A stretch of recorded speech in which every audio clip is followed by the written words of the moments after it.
This is the story of an ordinary little boy named Charlie Bucket. He was not faster or stronger or more clever than other children, and though his family was terribly poor, Charlie was the luckiest boy in the world. He just didn't know it yet. Willy Wonka's chocolate factory. No one's been in or out for years. Not since he closed it up and sent us all home. I know, Grandpa Joe. I wish we could see inside. And the world wished along with him. Then one day came an unexpected proclamation. Dear people of the world, I, Willy Wonka, have decided to allow 5 children to visit my factory. 5 golden tickets have been hidden beneath the wrappers of 5 ordinary Wonka bars. Each of the finders will be shown around the factory personally by me. In addition, one of these children will receive a special prize beyond anything you could ever imagine. Beyond anything you could ever imagine. But I haven't any money for chocolate. Nothing's impossible, Charlie. Nothing. The first golden ticket was found by a gluttonous boy named Augustus Gloop. I'm eating the Wonka bar, but I taste the ticket. The second by a spoiled little girl named Veruca Salt. Daddy, I want a golden ticket now. The third was found by Violet Beauregard, an arrogant gum-chewing champion.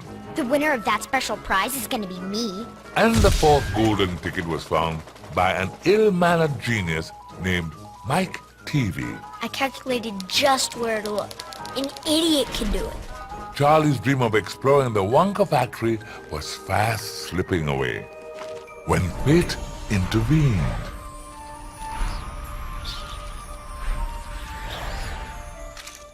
$10. Nothing's impossible, Charlie.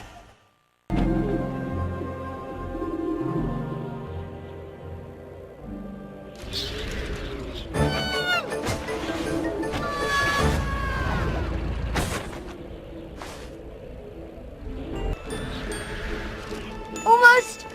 Got it! Oh no!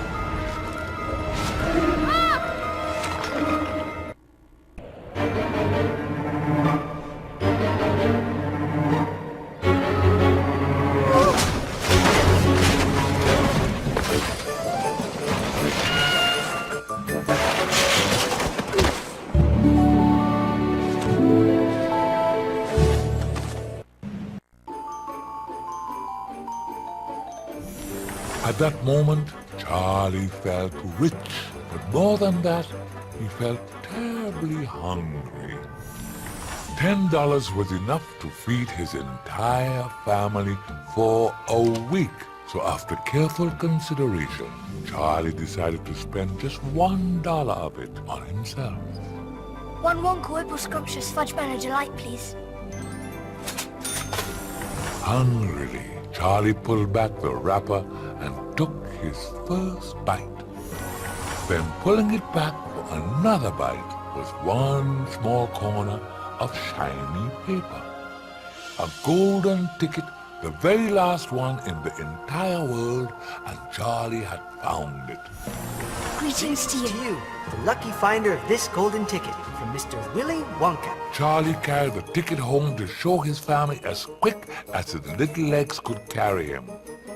And the very next day, Charlie, Grandpa Joe, and the other 4 ticket holders gathered at the gates of the chocolate factory exactly as each ticket had instructed. And they all had big plans for when they got inside. I'm keeping my eyes on the prize. I will devour every one of the chocolates and candies and things of this nature. I'm going to look for things I want my daddy to get me. I'm gonna be bored. You think Wonka's got any video games in there? Do you think Mr. Wonka will recognize you? Hard to say. It's been years since I worked for him. And exactly at the appointed time, the factory gate, closed for so long, finally opened. And there stood Willy Wonka himself. Dear visitors, it is my great pleasure to welcome you to my humble factory. Now quickly, we mustn't dawdle. There's far too much to see. With little time and lots to see, the tour began. And they were whisked away to the very heart of the Wonka factory. The chocolate room. It's beautiful. What's more, it's all edible. And it was, for every single thing around them was made of candy, even down to the green grass on the banks of his chocolate river.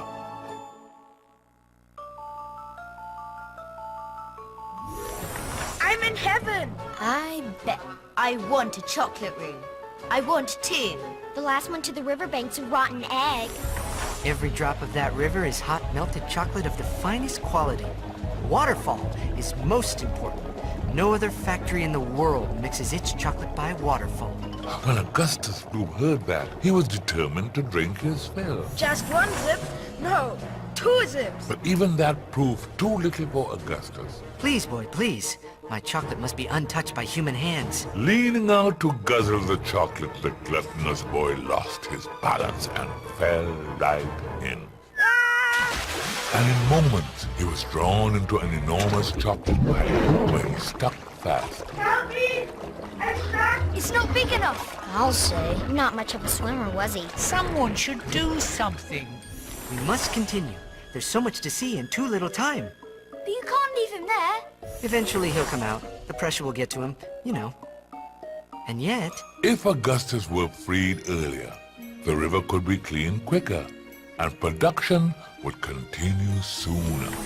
And since the other children had not shown an interest in helping Augustus, Wonka left the task to Charlie. Be about your work then, and rejoin the tour when you can. I'll be able to check back with you at a moment's notice though, so don't be surprised to see me. Charlie agreed to stay behind. But as for how to get Augustus Gloop unstuck from the pipe, Charlie was about to find he would have more help than expected.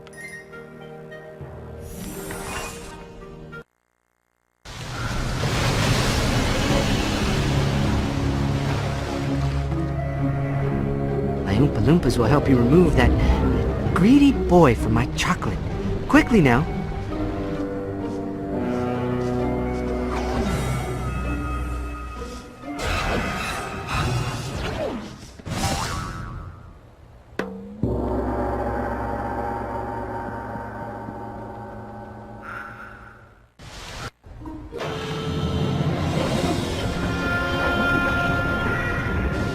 How can one child, even such a large one, cause so many problems? I never caused problems when I was a child.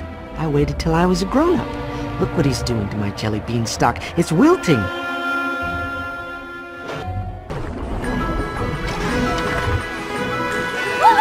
Brilliant! And my jelly bean stock is coming back to life.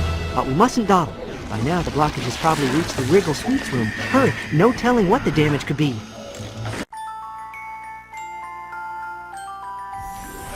As Charlie worked at dislodging Augustus Gloop from the factory plumbing, Mike TV was giving Mr. Wonka an earful on the benefits of automation. If this were my factory, I'd fire the little creeps and upgrade these lame robots instead. Mr. Wonka, for his part, had no intentions of changing a thing. Mumbling. Always with the mumbling. For all the elements of his factory worked together in harmony exactly as he meant them to, until Mike took matters into his own hands. So certain of his superior intellect, Mike decided to upgrade the Wonkabots himself. But these weren't ordinary robots, they were Wonkabots. They proved unlike anything Mike TV had ever tampered with, and quite beyond even his considerable intellect. So when the tampering backfired, Mike didn't tell a soul. Instead, he pretended nothing had happened at all. Keep moving, please. Mustn't dawdle. But something had happened, and for Charlie and the Oompa Loompas, things were about to get much worse.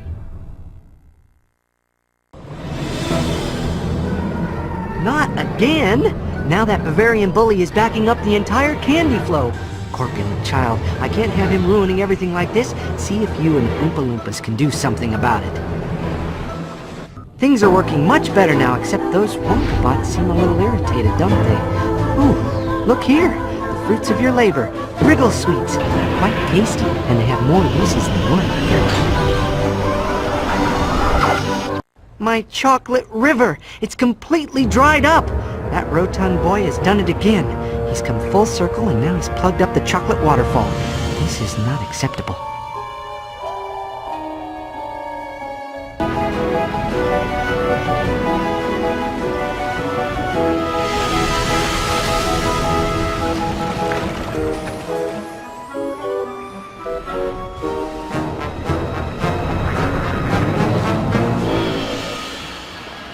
Yes, he's out of the pipes. No, he's back in the river.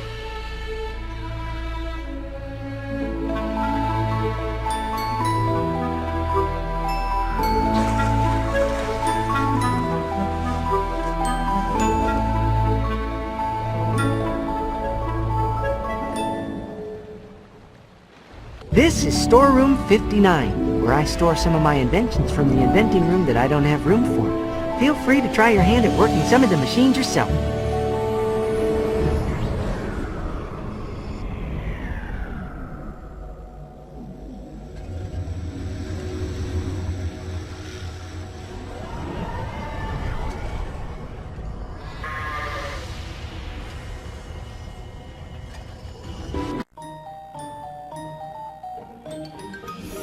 Having rescued Augustus Gloop from the Chocolate River and finally caught up to Mr. Wonka and the rest of the kids, Charlie found them faced with a peculiar dilemma. I would rather you didn't. I'm the world record holder in chewing gum. I'm not afraid of anything. For despite Mr. Wonka's protests, Violet had sampled one of his new inventions, a stick of gum that was a whole 3-course dinner all by itself. It's amazing. Tomato soup. I can feel it running down my throat. It's changing. Roast beef, baked potato, with crispy skin and butter.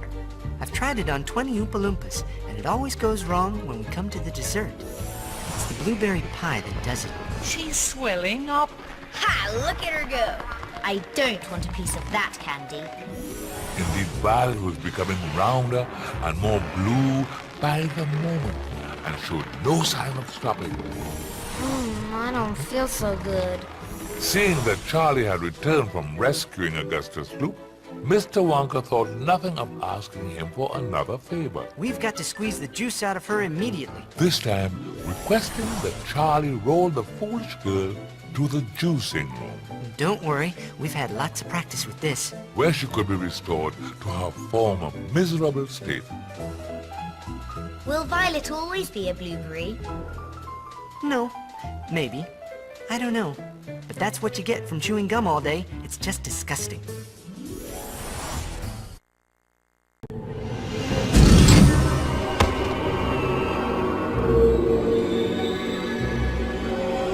That girl must be taken to the juicing room before she can do any more damage. Work with my Oompa Loompas, and you should be able to rejoin the group in no time.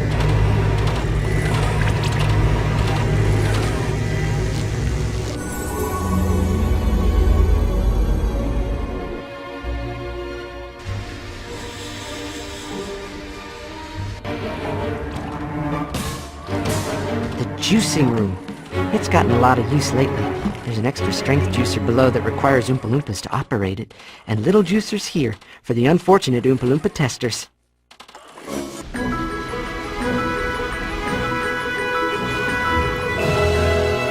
Amazing that such a little girl could hold so much juice. She'll still be blue, albeit more pressed than depressed, but that's the least of her problems. Hurry, everyone's waiting in the nut room. Having delivered the now fully juiced Violet Beauregarde, Charlie rejoined the others just in time to tour Mr. Wonka's fantastic nut room. Oompa Loompas can't get walnuts out of their shells in one piece. Working feverishly among the gravity-fed pipes and chutes were neither Oompa Loompas nor Wonka Bugs. Nobody can get whole walnuts out every time, except squirrels. Who better to sort good nuts from bad? Now, Veruca Salt had many pets, but she did not have a squirrel. All I've got at home is 2 dogs and 4 cats and 6 rabbits and 3 canaries and a green parrot and a turtle and a bowl of goldfish and a silly old hamster. Give me a squirrel. I want a squirrel. they're not for sale. And when she decided to grab one and take it home, Little girl, I wouldn't. the squirrels were not amused. In fact, they seemed most upset by it. Leaping on top of her, they knocked Veruca to the ground, rapping furiously on her head with their tiny knuckles. What are they doing? They're testing to see if she's a bad nut. I wonder. Satisfied that she was most certainly not a good nut, the squirrels dragged Veruca away. Where are they taking them? Where all the other bad nuts go. Down the garbage chute. This time, Charlie knew what Mr. Wonka was going to ask him even before he said it. So he set out straight away to retrieve the greedy girl. And the group, what was left of it, continued on without him.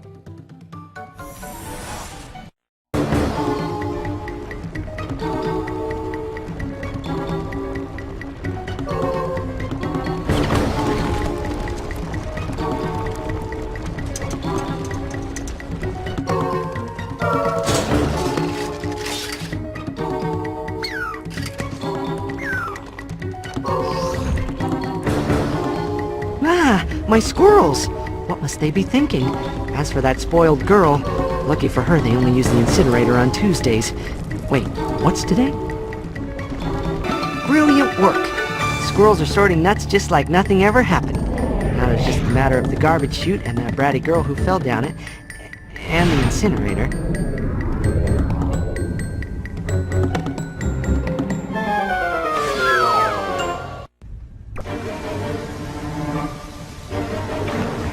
Don't let her get away, Charlie. You'll have to go faster to get past those doors, and to avoid any foul-smelling garbage you encounter, rotten cabbages, burnt toast, and that sort of thing.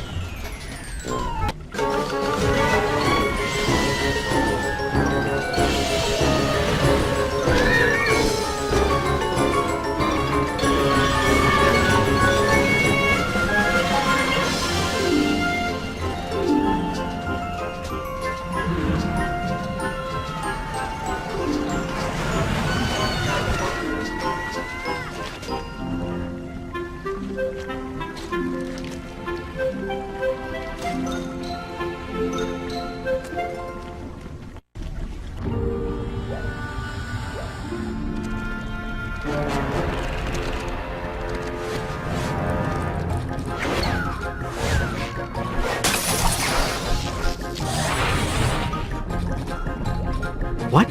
Squirrels? Some of them must have escaped in all the confusion. Look what they've done to my fizzy lifting machine.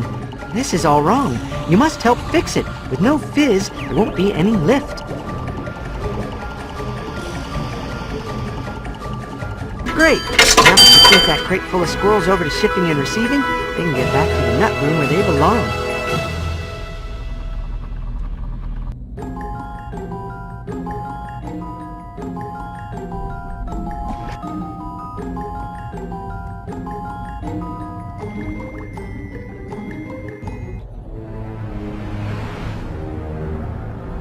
It's not the children, it's the squirrels. And if it's not the squirrels, it's the Wonkabots. See what you can do to repair things around here, but carefully.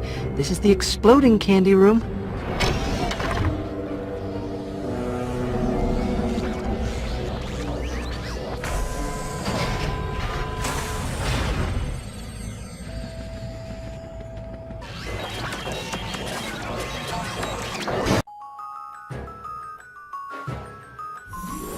When Charlie caught up with Mr. Wonka again, the tour, now down to only one other golden ticket winner, had stopped at the testing room for his latest and greatest invention, television chocolate. Put these on quick and don't take them off. This light could blind you. Mr. Wonka had invented a way of sending a delicious bar of actual chocolate over the airwaves, allowing ordinary television viewers to take it and eat it right out of the screen. That's impossible! And the power you'd need would be like 9 atomic bombs. But even when Mr. Wonka's invention proved that the impossible was indeed possible, Holy buckets! And it works just so with virtually every kind of chocolate. that wasn't enough for Mike TV. Don't you realize what you've invented? It's the most important invention in the history of the world. It's a teleporter, you idiot! No. Quick, the television. I just hope that no part of him gets left behind. Sometimes only half the little pieces find their way through. And as they watched the screen, Charlie had a sneaking suspicion that his services would be required once more.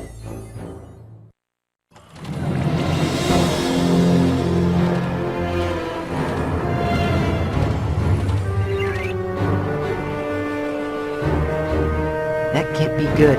Without full power to the machine, who knows where that horrid boy might show up. A sitcom, the 6 o'clock news, even a cat food commercial. See what you can do, won't you, boy? Charlie's efforts proved successful, and all were relieved to see Mike TV emerge in one piece, Wonderful. He's completely unharmed.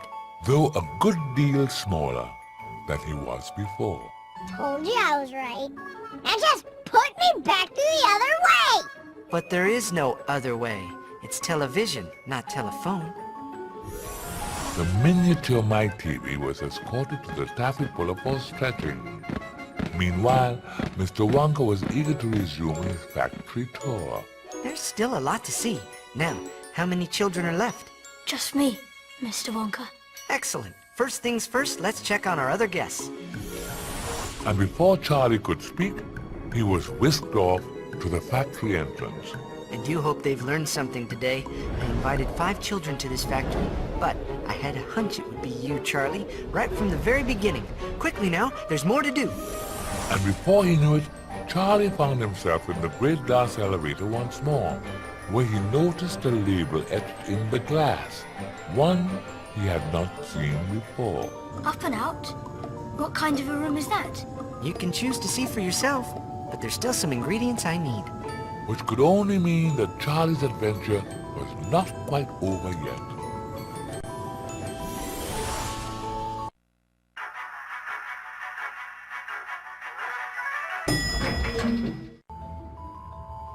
Go ahead, press it.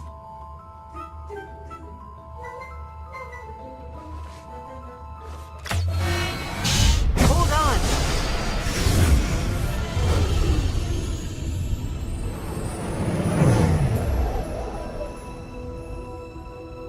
Whoa. You see, I suddenly realized I can't go on forever. Who will continue my life's work? Your factory. It's yours now, Charlie. Mine? But I told you, beyond anything you could ever imagine. Truly nothing was impossible, just as Grandpa Joe had said. And as Charlie's mind whirled in the wonder and excitement of that day, there was one thing of which he was absolutely certain. Life had never been sweeter.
Bye.